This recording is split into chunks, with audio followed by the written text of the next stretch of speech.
हाँ दोस्तों, मैं अनिल जैन कोचिंग क्लासेस सतुनिया में आपका हार्दिक स्वागत करता हूँ। आज हम क्लास 12th के वेरी इंपॉर्टेंट क्वेश्चन कूलाम के नियम के बारे में समझेंगे तथा इसका व्यंजक भी हम करेंगे। ठीक है, तो आइए समझिए क्या होता है कूलाम का नियम। इससे पहले मैं आपको कुछ और चीज़ें समझा देता हूँ, तो ध्यान समझिएगा। सबसे पहले हम कूलाम का नियम पढ़ने से पहले हम जान लेते हैं आवेश क्या होता है। आवेश के बारे में आप जानते होंगे कि आवेश दो प्रकार के होते हैं, धन आवेश और ऋण आवेश।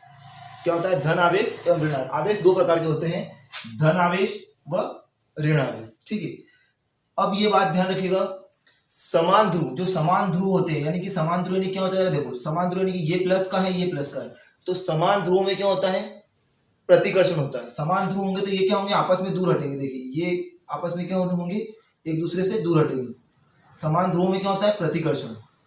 प्लस प्लस है तो इन दोनों के बीच क्या होगा, प्रतिकर्षण होगा। क्या होगा, प्रतिकर्षण। समान ध्रुवों में प्रतिकर्षण होता है और विपरीत ध्रुव में यानी कि प्लस और माइनस आएगा, और विपरीत ध्रुव में क्या होता है, आकर्षण होता है। क्या होता है, आकर्षण होता है। ठीक है, तो ध्रुव की बात करते हैं। दो ध्रुव कितने प्रकार के होते हैं, दो प्रकार के होते हैं। मतलब आवेश दो प्रकार का होता है। आवेश क्या होता है, दो होते हैं, धन आवेश और ऋण आवेश। समान ध्रुव में क्या होता है, प्रतिकर्षण होता है, और विपरीत ध्रुव में आकर्षण होता है। स्वाभाविक रूप से हम जान सकते हैं, जैसे मान लीजिए कोई लड़का है और कोई लड़की है, तो एक लड़के का आकर्षण एक लड़की के प्रति होगा। दोनों विपरीत लिंग है तो दोनों में क्या होगा, एक आकर्षण होगा।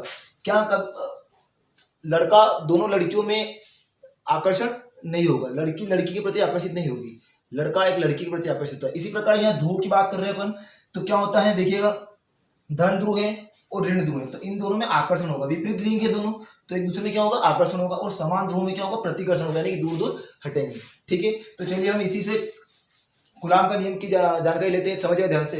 अब कूलाम का नियम होता क्या है, समझिएगा। ये है कूलाम का नियम। कूलाम का नियम है, किन्हीं दो बिंदु आवेशों के मध्य लगने वाले, कोई से भी दो बिंदु आवेश मान लीजिए, किन्हीं दो बिंदु आवेशों के मध्य लगने वाले आकर्षण, क्या होगा, आकर्षण होगा, आकर्षण या प्रतिकर्षण। तो किन्हीं दो बिंदु आवेशों के मध्य लगने वाले आकर्षण या प्रतिकर्षण बल का मान उन आवेशों के गुणनफल के अनुक्रमानुपाती, जो आवेश रहेंगे उन दोनों के गुणे के तो क्या होगा, अनुक्रमानुपाती होगा, और उनके बीच की जो दूरी होगी उनके वर्ग के व्युत्क्रमानुपाती होगा। देखिए चित्र समझ लेते हैं हम। ये मान लीजिए चित्र है अपने पास, ये दो आवेश है मान लीजिए, ये Q1 है ये Q2 है, इनके बीच की दूरी क्या है, मान लीजिए R है। क्या है, R है। तो क्या बनता है, देखिए किन्हीं दो बिंदु आवेशों के मध्य लगने वाले, किन्हीं दो बिंदु आवेशों के मध्य लगने वाले आकर्षण, देखिए दोनों में आकर्षण होगा, आकर्षण या प्रतिकर्षण। तो किन्हीं दो बिंदु आवेशों के मध्य लगने वाले आकर्षण या प्रतिकर्षण, आकर्षण या प्रतिकर्षण बल का मान, कोई भी दो बिंदु आवेश मान लीजिए Q1 है और Q2 है, तो किन्हीं दो बिंदु आवेशों के मध्य लगने वाले आकर्षण या प्रतिकर्षण बल का मान उन आवेशों के, आवेश क्या हमारे पास Q1 और Q2 है, उन आवेशों के गुणनफल के तो अनुक्रमानुपाती होगा, यानी दोनों का गुणा हो जाएगा। गुणनफल के क्या होगा, अनुक्रमानुपाती होगा। उनके बीच की दूरी क्या है, R है, इसके वर्ग के व्युत्क्रमानुपाती होगा। तो देखिए कैसे करते समझिएगा। यह मान लेते हैं, माना Q1 व Q2 परिमाण, माना Q1 व Q2 परिमाण के दो बिंदु आवेश एक दूसरे से R दूरी पर स्थित है, एक दूसरे से कितनी दूरी पर स्थित है, R दूरी पर स्थित है। माना Q1 और Q2 पर, देखो माना Q, आपको रटने की कोई जरूरत नहीं है, मैं पूरा आपको यही याद करा दूंगा। माना Q1 और Q2 परिमाण के दो बिंदु आवेश है, Q1 और Q2 परिमाण के दो बिंदु आवेश हैं जो एक दूसरे से कितनी दूरी पर रखे हुए हैं, देखिए R दूरी पर रखे हुए हैं। ये भी रटने की जरूरत नहीं है। किन्हीं दो बिंदु आवेशों के मध्य लगने वाले आकर्षण या प्रतिकर्षण बल का मान, यानी कि F बल का मान उन आवेशों के गुणनफल के अनुक्रमानुपाती, ये दोनों आवेशों के गुणनफल की क्या रहेगा, वो बल का मान अनुक्रमानुपाती रहेगा, और इसके बीच की दूरी जो है उसके वर्ग के व्युत्क्रमानुपाती होगा। तो देखिए क्या होता है, अब कूलाम के नियम अनुसार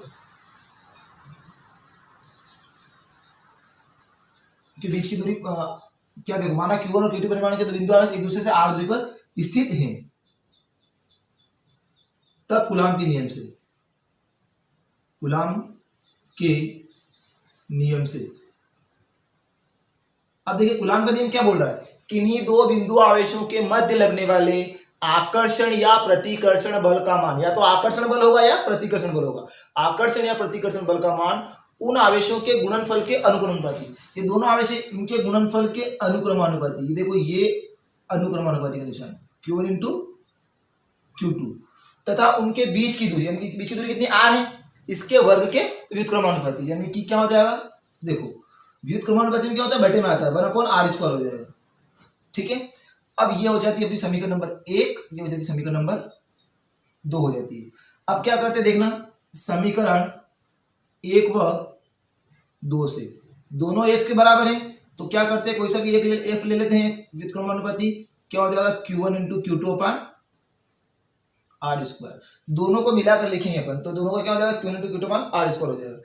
अब ये अनुक्रमानुपाती का निशान हटता है, देखिएगा ध्यान से, ये निशान हटता है तो क्या आता है, क्या आएगा, क्या आएगा इसकी जगह, f बराबर k Q1 इंटू Q2 अपान r²। जहां k क्या है, एक नियतांक राशि, एक नियत राशि क्या है, जहां लिख देता हूं, जहां k एक नियतांक है, नियतांक, ठीक है, जहां k एक नियतांक, अब इसका मान कितना होता है, जिसका मान k बराबर 1/4 पाई एप्सिलॉन 0, 1/4 पाई एप्सिलॉन 0 होता है। ठीक है, अब क्या करेंगे, इस k का मान अपन यहां रखेंगे, कहां रख देंगे, यहां पर रख देंगे, तो क्या आएगा देखिएगा, 1 बराबर अपने पास हो जाएगा 1/4 pi epsilon 0 into Q1 into Q2 अपान r²। ये आपका कूलाम का नियम यहाँ पर पूरा हो जाता है।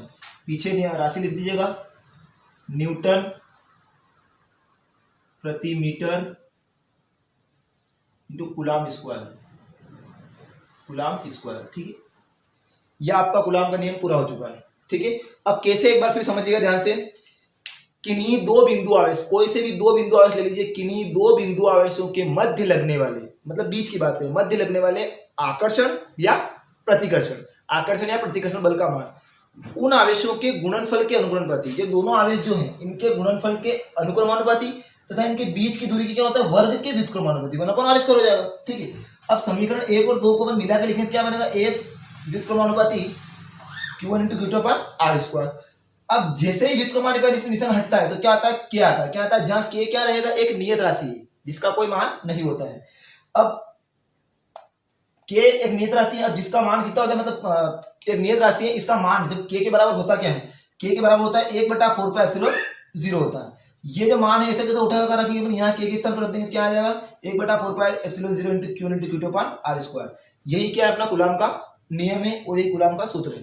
ठीक है, अगर आपको यहाँ से वो पूछ ले कि एकांक आवेश की परिभाषा भी दीजिए, कूलाम का नियम लिखिए तथा एकांक आवेश को परिभाषित कीजिए, तो एकांक आवेश को कैसे परिभाषित करेंगे, इसका एक थोड़ा समझिए, इसका मान क्या होता है वो भी देख लीजिए, 1/4 पाई एप्सिलॉन 0, यही लिख देता हूँ, देखिएगा इसके बराबर एक और होता है 9 गुणित 10 की घात 9 न्यूटन मीटर स्क्वायर प्रति कूलम स्क्वायर, ये भी होता है। ठीक है ना, न्यूटन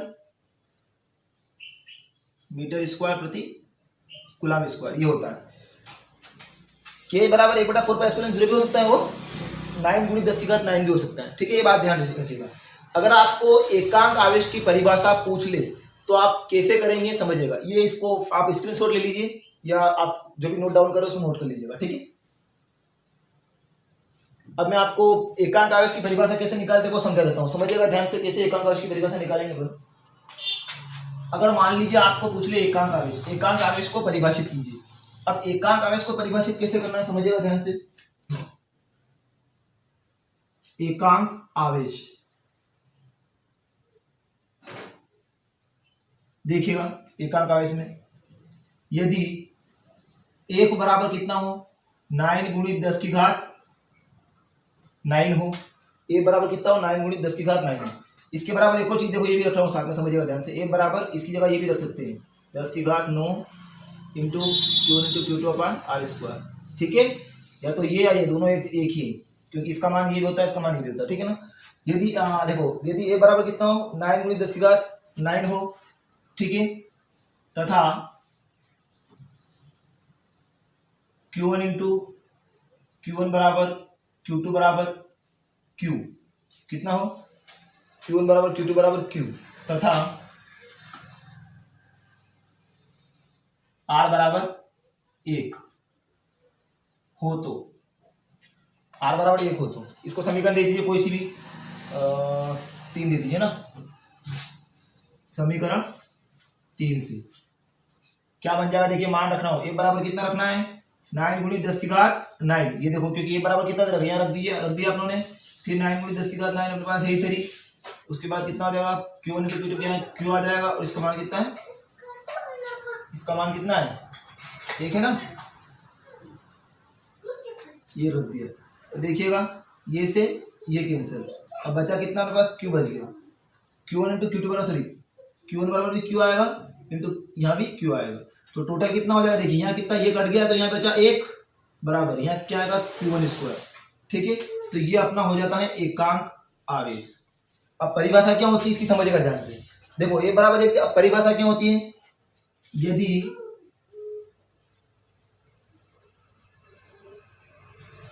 Q1 व Q2 परिमाण के दो बिंदु आवेश एक दूसरे से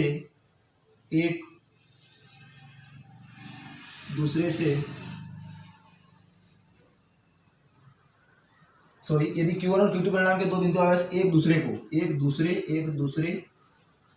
को 9 गुणित 10 की घात 9 मीटर से प्रतिकर्षित करे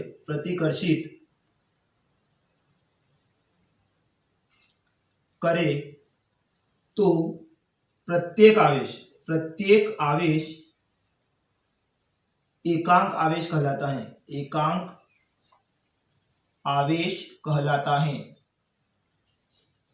ओके, तो ये हो जाती है एकांक आवेश की परिभाषा। अगर आपको एकांक आवेश पूछता है कूलाम के नियम में, तो आपको ये लिख देना है, कुछ नहीं करना है, जो निकाल रहे हैं, ये जो निकाला है, एक बराबर क्या, यदि ये बराबर ये हो जाए, Q1 बराबर Q2 बराबर क्या Q हो तथा R बराबर कितना 1 हो, तब समीकरण 3 से ये मान, f का मान रख दीजिएगा, Q1 बराबर Q आ जाएगा, फिर Q2 बराबर Q और R बराबर कितना आ जाएगा, 1 आ जाएगा, तो देखो यहाँ से कैंसिल, इधर बचा 1, दोनों का गुणा होकर Q स्क्वायर हो गया। इसका मतलब क्या होता है, यदि Q1 और Q2 परिमाण के दो बिंदु आवेश एक दूसरे को, यदि दोनों बिंदु आवेश एक दूसरे को 9 गुणित 10 की घात 9 मीटर से प्रतिकर्षित करें, ये दोनों आवेश एक दूसरे को 9 गुणित यानी 9 गुणित 10 की घात 9 न्यूटन प्रति मीटर स्क्वायर से प्रतिकर्षित करें, तो प्रत्येक आवेश कहलाता है एकांक आवेश कहलाता है, ओके। अगर आपको हमारा वीडियो पसंद आया तो प्लीज़ इसे शेयर कीजिए अपने दोस्तों के साथ, और लाइक तथा सब्सक्राइब करना ना भूलें, ताकि हम जो भी वीडियो डालेंगे आपके पास तुरंत उसका नोटिफिकेशन मिल जाएगा, ठीक है। थैंक यू एंड धन्यवाद।